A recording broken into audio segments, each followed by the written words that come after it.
Hi, I'm Julie Thompson. Welcome to the Plymouth Select Board Candidate Interview. I want to take a moment to thank our candidate for participating in this interview and collaborating with PAC TV to bring this informational programming to residents and voters this election season. Let me explain the format.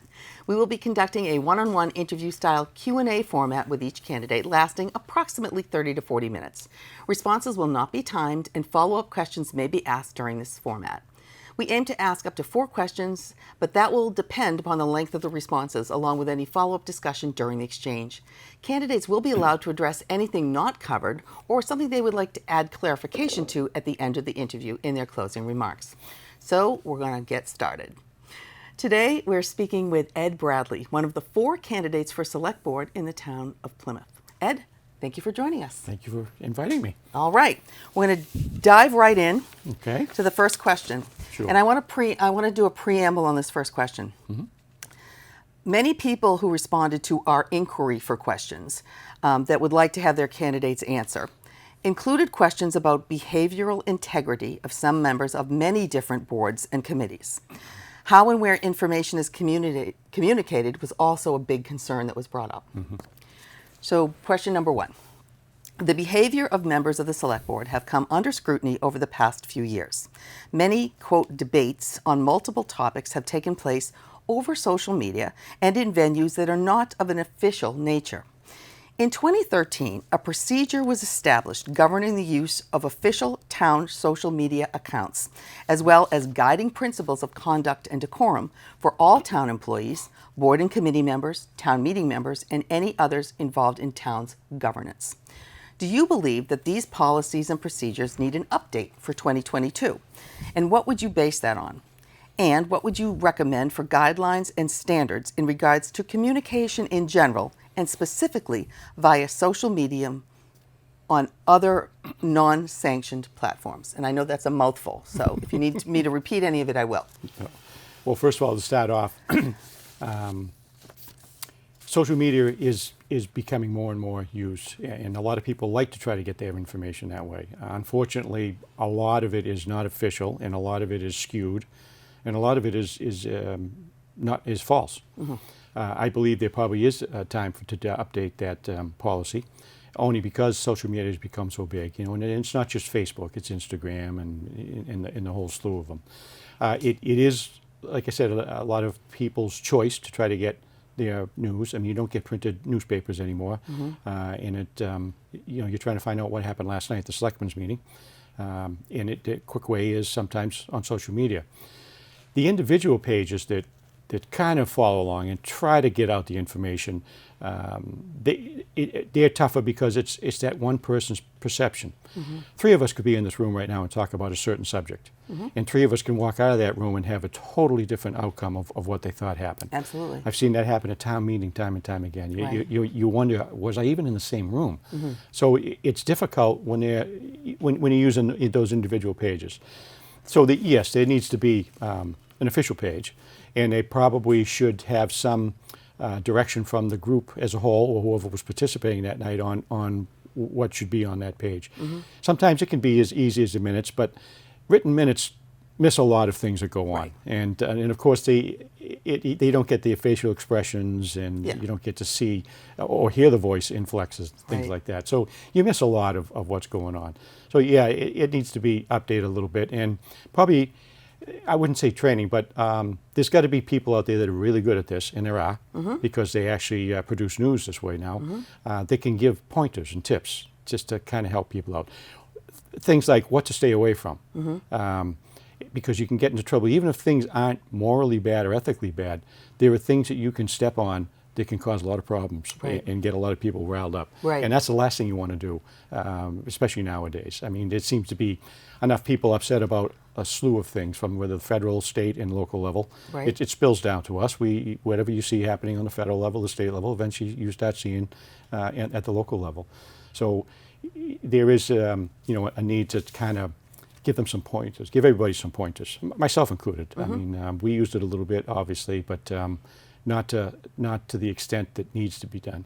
Because communications as a whole around town, and you hear this all the time from people, especially people my age and older. It's tougher for them because they're not as quick and as savvy, and they're probably not going to carry a phone that has instant access to the internet. So they have a problem trying to catch up with some of the information, and as well as doing business with the town. Right. We do a lot of permits online and things, but Yes. there are plenty of people that call the office and would say that I don't own a computer, Right. and or where I live doesn't have good enough internet access so that I can follow along the pages and get them filled out in a timely manner. Sure. So those are some of the issues. I mean, the Council on Aging obviously does a great job with that. Yes. Because they're over there and willing to help, and Yeah. they have that technology right Yeah. there. And to that point, I know Michelle Brady uses a number of different venues or ways and platforms to get out information. She makes robocalls, they have a newsletter, they have emails, they have a bunch of different ways to do it. Yes. So given the town has such a variety of people and ages, Yeah. when the select board and the select board covers so many things, so many topics come before the select board. It absolutely astounds me the amount of knowledge that a select board person has to. Well, you can't know that on day one, but you eventually have to be up to speed on. Yes. So how do you translate everything that might have happened in a 2, 3, 4 hour meeting, so that people that aren't going to watch the meetings, and you don't want them to get it from their buddies or their friends on Right. social media, what is a good way the select board that can communicate, this is what happened last night, this is why, and these are the next steps? And I think that's why they need a communications person or a PR person Okay. or a firm. Okay. But it's probably good for the town to have one anyway, because they could be running these social media sites as well as helping the select board at the end of a meeting capture what happened on there in a logical way, so that people can follow along what went on, Yeah. and using terms that sometimes we use a lot of terms that people wouldn't understand, Right. or abbreviations, and someone like that can help them with that, so that when they're reading the story, they fully understand what's going on, Right. and then they obviously can ask questions. Yep. then. Now, do you think that board members are treated unfairly by the public?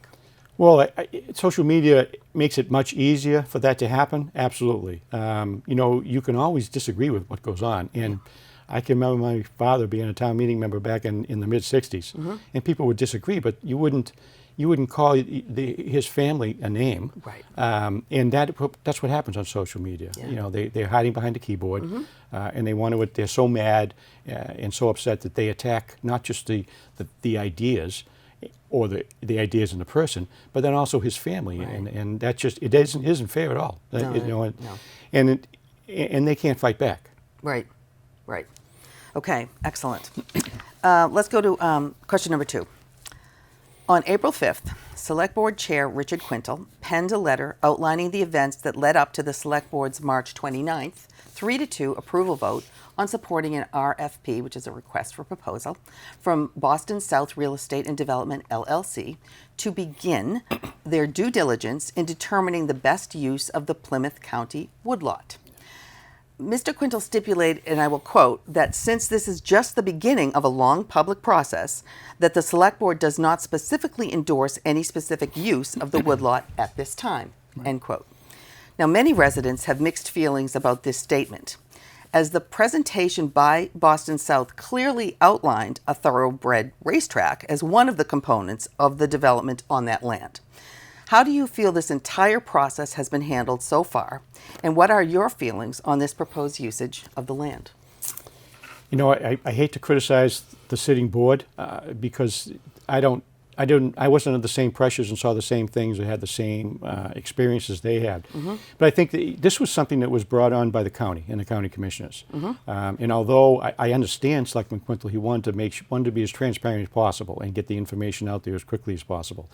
This may have been a time that you partnered up with the county commissioners that said, listen, this is your idea.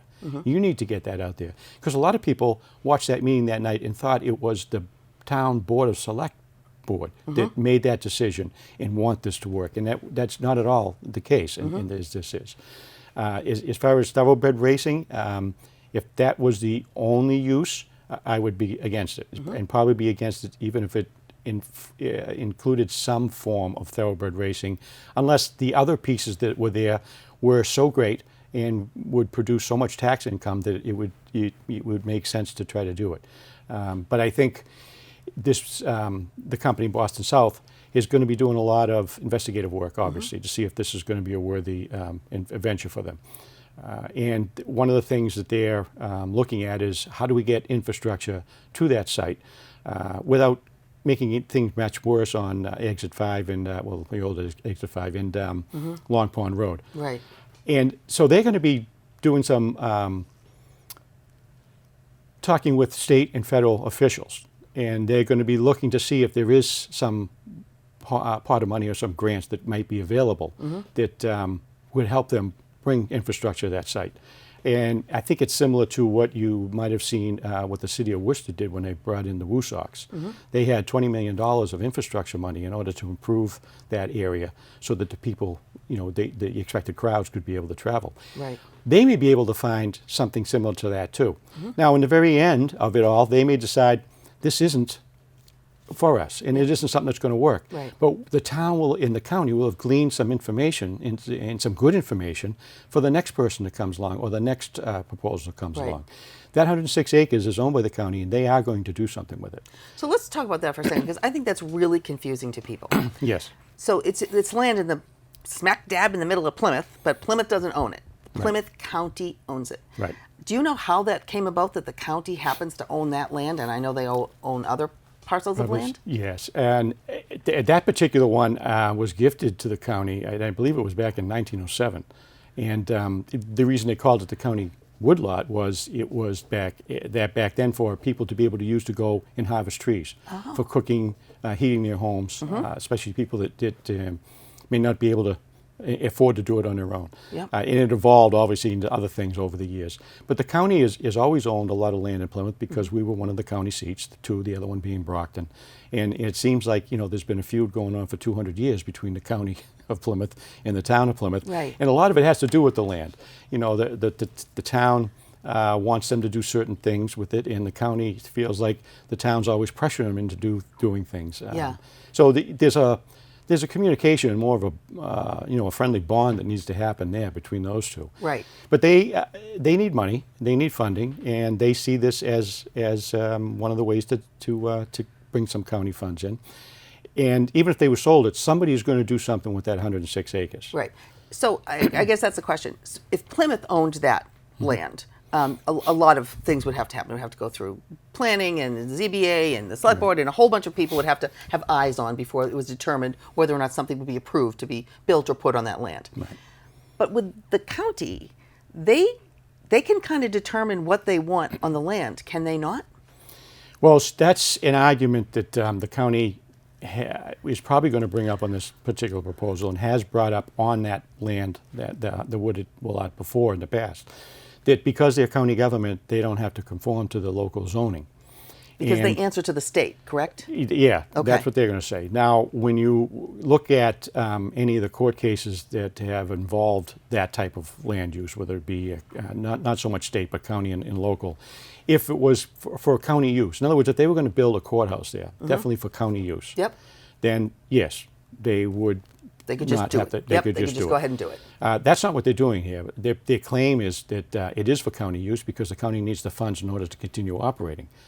So that's, I think that's outside, and I think there will be some kind of a decision made on that, whether it's in court or through attorneys. That and it will probably end up. I'm sure it will end up, and I hope it'll end up being under the town control. Okay. And that way, then the zoning that needs to be changed will have to go to town meeting and be voted on, and there'll be a lot more input on it at that point in time. Okay. And there's going to be a non-binding question on the ballot. Yes. About whether or not the residents would support thoroughbred racing on that particular lot of land. How do you feel about that? And what do you think the outcome of that's going to be? If that's the way it's worded, my own thought is I would vote no. Only because there are so many other parts and so many other things that could go on there. Yeah. But show us the final or a close proposal. Show us how many millions, hopefully, of dollars the town will get in taxes every year, and show us that there's going to be some good paying jobs that will attract and help people that live in town and attract people to come to work there, and then let's make a decision on that. Right. As Selectman Quinto said, it is very early. But we, in order to make a really good decision, you got to see a little bit more of that. But word it is that, am I in favor of a racetrack? No. Okay. And just this is probably a good time to say this. During these candidate interviews, lots of times, the best way for people out there in the town to know what we're thinking, each individual candidate, is to ask questions like this. But I want to be clear that if I'm elected, I would have been elected to represent the people of Plymouth. Right. And whether or not I thought that was a good idea, if I'm hearing from people and they say, no, this is what we want to do, or I'm in favor of something, they say, no, this is something we do not want to do, then that's the way I would have to vote. Okay. The will of the people. Yes. Okay. All righty. Let's go on to question number 3. Taxes. A single tax rate for personal and commercial use. Commercial development. Apartment and condominium development. The work of the Plymouth Area Economic Development Foundation. All of these issues are tied together but have varied departments and boards and committees working on different aspects of them. This does not seem to be an efficient method of doing business. Is there a way to combine these silos of effort into a collaborative project based, like a project-based work group that hones in on a specific project and works together? Do you believe that combining the efforts of many departments, boards, and committees with a singular goal and objective would be a far better use of time and resources and ultimately a more efficient way to create positive outcomes? And if so, could you give me an example of what initiative might work using this method? I have seen the number of committees that the town has, and it's higher than most cities and towns have.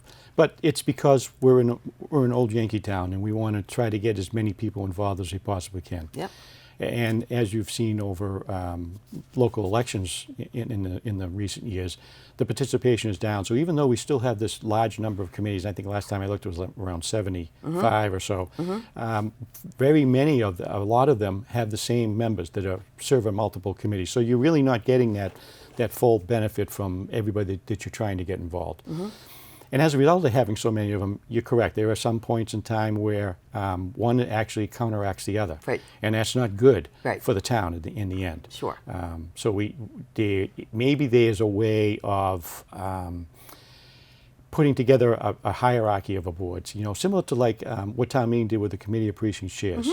Have some committee that's in charge, or a board, it would be a committee that would be in charge of some of these committees that could help guide them along and keep them all informed. Because they meet at different times. Right. And I'm sure that with their volunteers, the people that are on one committee are probably not going to the other 2 or 3 committee meetings that week or that month either. Sure. So they don't get a lot of that direct information or get to see exactly what went on and what the conversation was there. Right. But we do need to have more of a collaboration there so that we can get business to come into town. Right.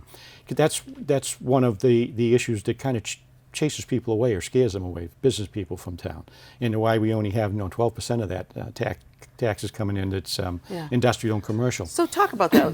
Why is it so difficult for businesses to come into our town? They see the number of hurdles that they have to go through before they even get to, like the fire department or the building commissioner to get permits. Recently you probably saw that there was a development that, a commercial project going on right off the highway.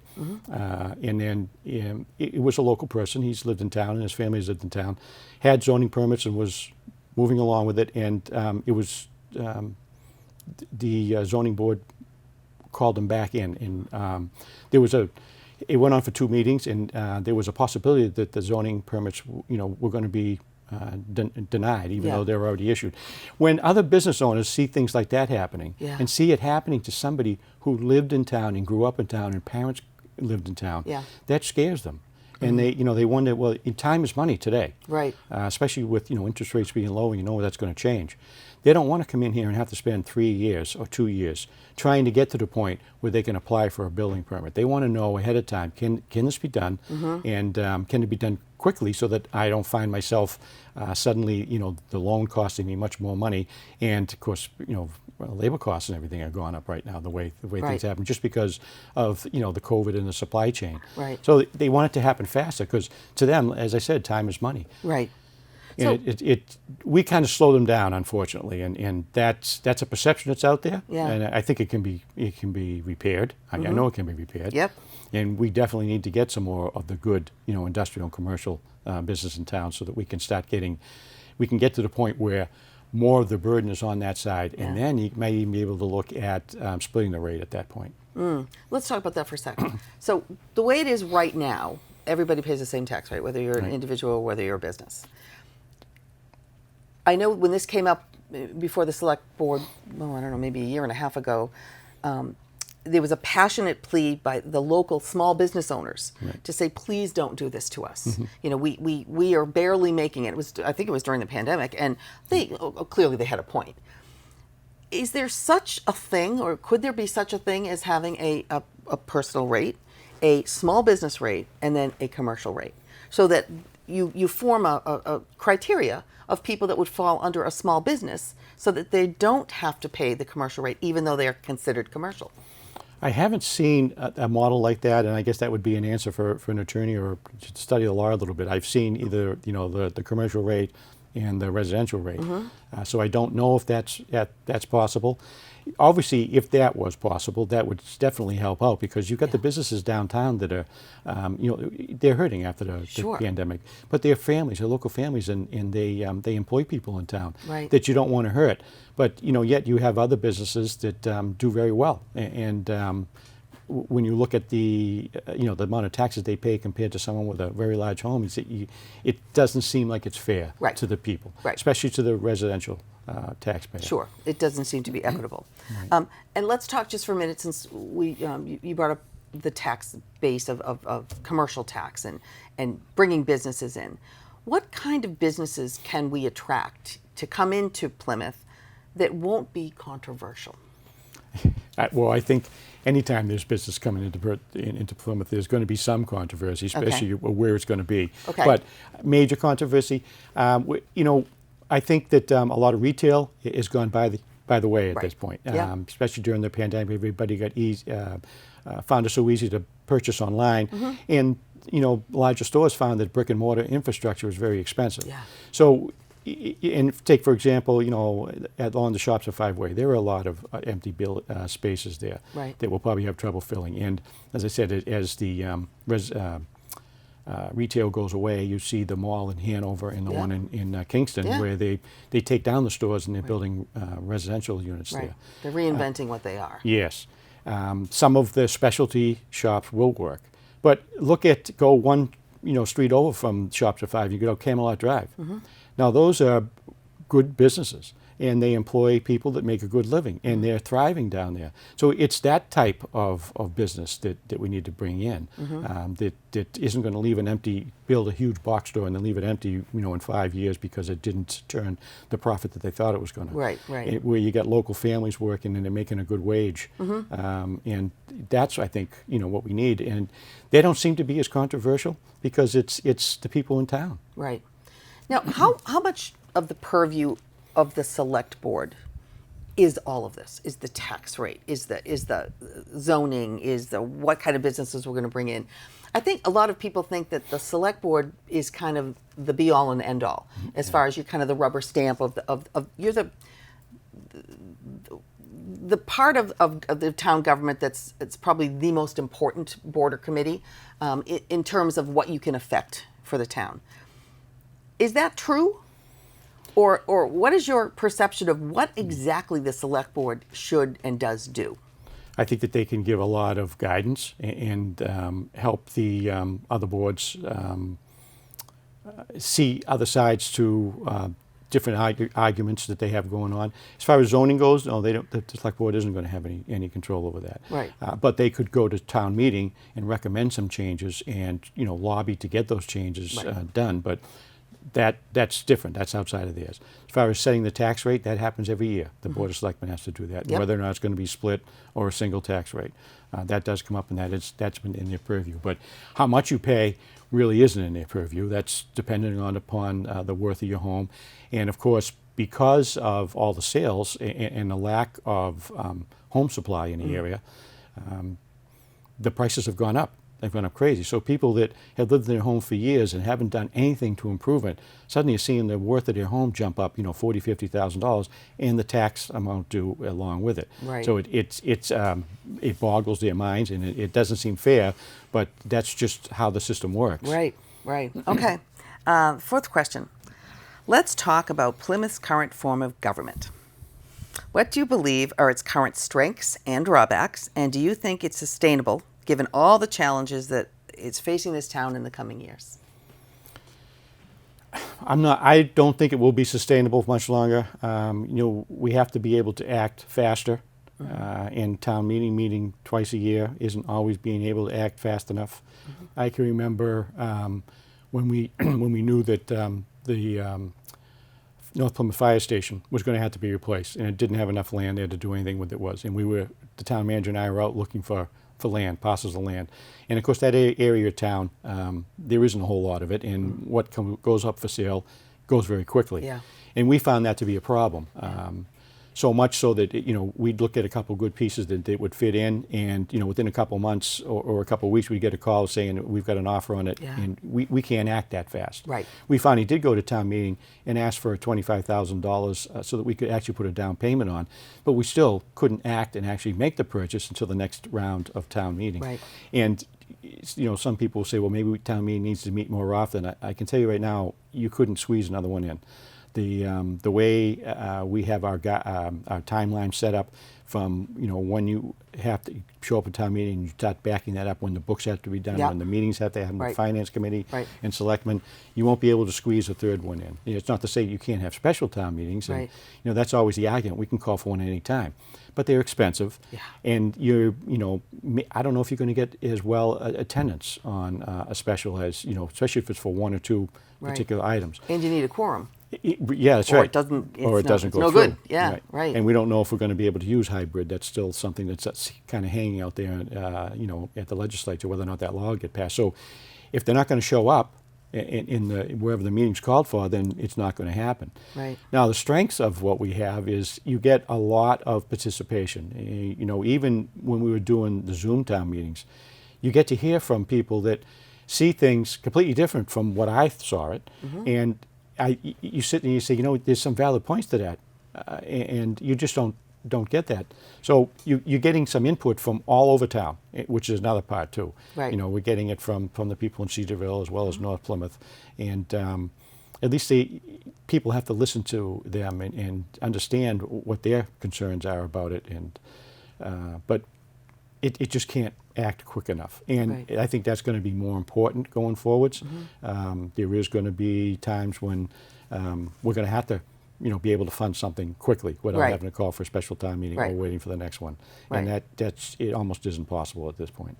So, if I'm hearing you right, the major reason why town meeting might have to go away down the road is strictly financial, because we can't make decisions fast enough for things that need to be done. Right. Yeah. We have to have our budget in by October.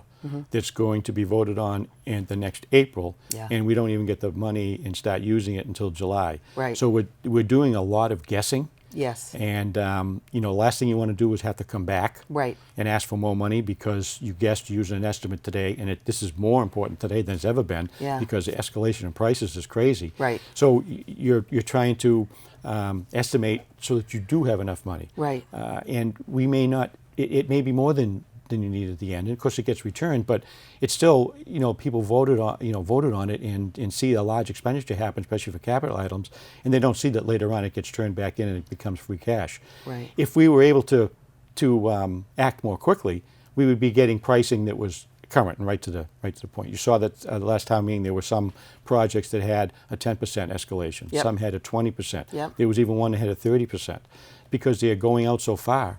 Right. And they're asking for money now for things that are going to happen 3 years from now. At that point, that's just a wild guess. Right.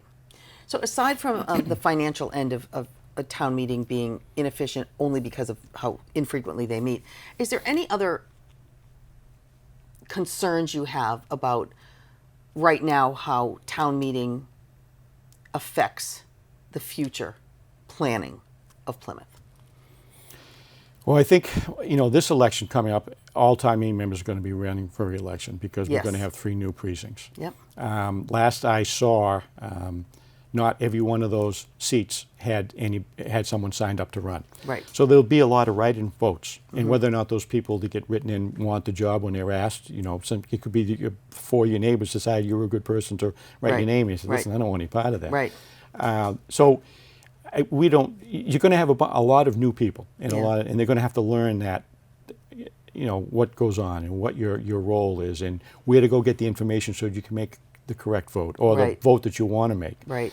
And it's going to be tougher, with that many people now, and now 168, your quorum's going to be higher. Right, right. And if we have a lot of people that didn't even put out nomination papers but get elected as town meeting members, I don't. It's worrisome as to how much time and effort that they really want to put into it. Right. And to just circle back to the first thing we talked about was communication too. There's so much that town meeting members really, if you look at the book, if you look at everything that was covered like in the last town meeting, you got to know an awful lot. If you're really going to make an educated vote on anything, you need to know a lot. Just like the select board needs to know a lot. Are we even set up communication-wise to, during the year, make sure that town meeting members are kept up to speed on all these things that will end up being voted on at the next town meeting? That's something that doesn't happen, and even a lot of the town meeting members will tell you that. Okay. They get their book Yep. for town meeting, and it's, like you said, it's pretty thick. And there were a couple times at the last town meeting where the questions were asked, and it was in the book. We had supplied the information, but there's so much information; right. it's voluminous.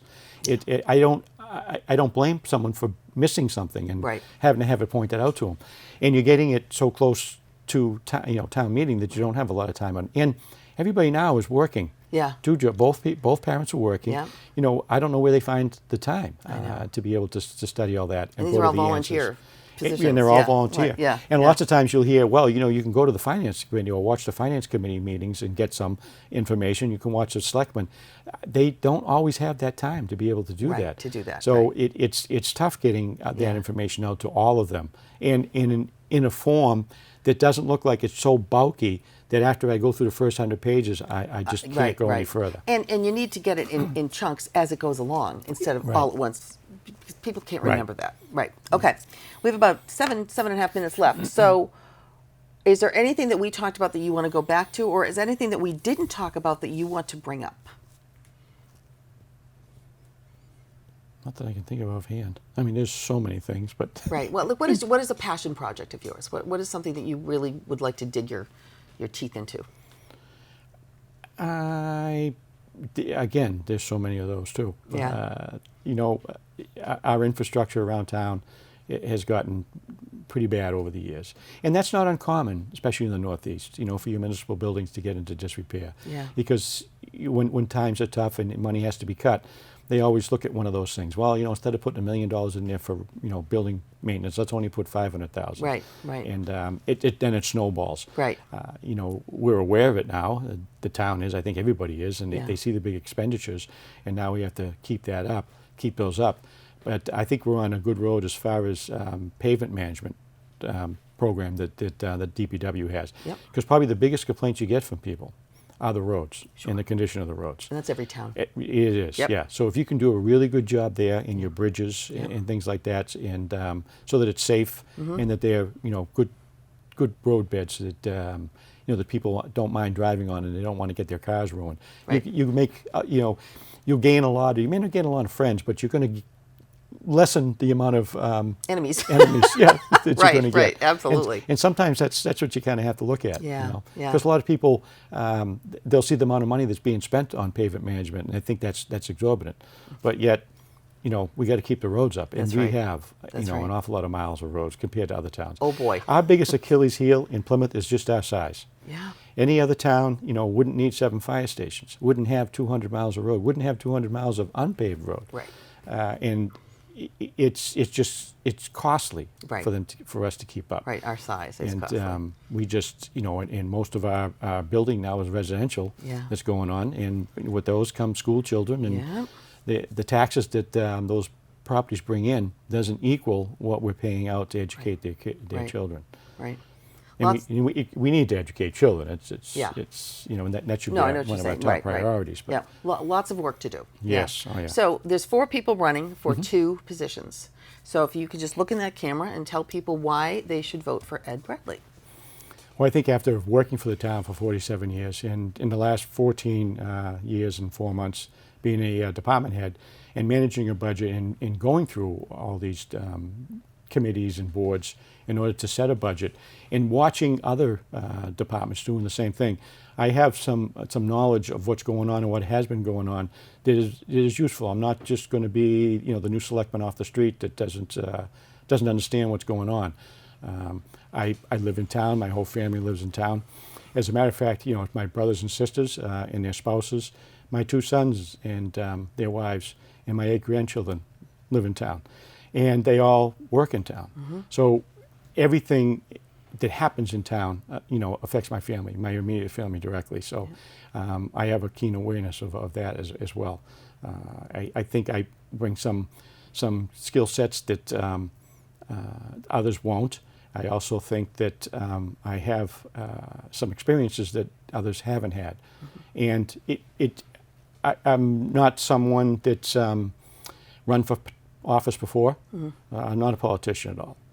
I just one of those. My job has been to get things done and keep people safe, and that's what I want to continue to do. Okay, thank you. Okay. Thank you so much. We'd like to thank Ed Bradley for participating. It's been wonderful. We wish you best of luck throughout your campaign and in the election. For our viewers, thank you for joining us. If you're interested in watching replays of this interview, please visit our website, pactv.org/elections, for replay times and online viewing options, including PAC TV's on-demand and streaming service, PAC TV Prime. And please make your choices heard by voting in the election on Saturday, May 21st. Thank you and good day.